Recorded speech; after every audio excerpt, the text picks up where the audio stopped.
Hello everybody, today we're going to be taking a look at the game Quasimorph. Take on the role of a hardened PMC fighter in a dark turn-based extraction RPG. Engage in unforgiving combat, manage your ship, and pile up the bodies of your clones to unravel the dark mystery behind a threat to all life. So I started off by leaving the training mission early because I filled my inventory up and found out I couldn't get back to it, essentially skipping the tutorial. Then I decided to test out if travel time has any effect on your crew, and the answer was no, I think.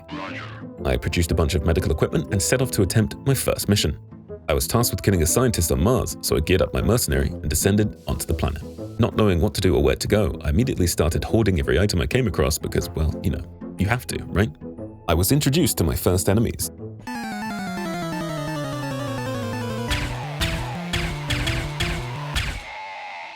After teaching them a lesson about the stopping power of 9mm rounds, I looted their corpses because of my aforementioned hoarding tendencies.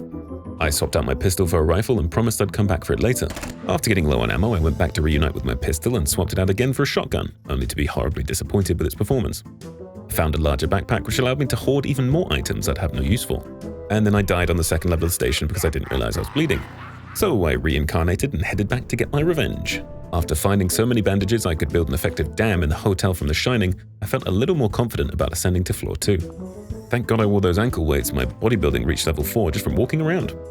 After asking the obsessed some very metallic projectile-shaped questions, I ascended again to floor 3, full of hope and optimism, only to be blown up almost immediately. My body was in fact so charred that they had to use my dental records to identify me. Undeterred but with a newly discovered phobia of red barrels, I descended onto Mars a third time.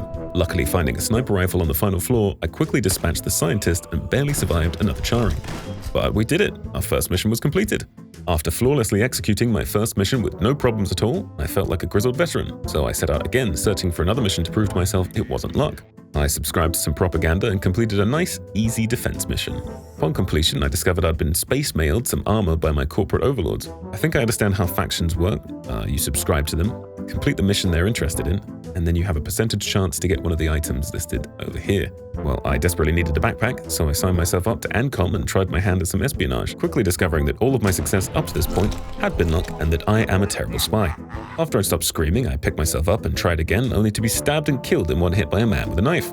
10 out of 10. Would definitely bleed to death, get eviscerated by fire, and be stabbed again.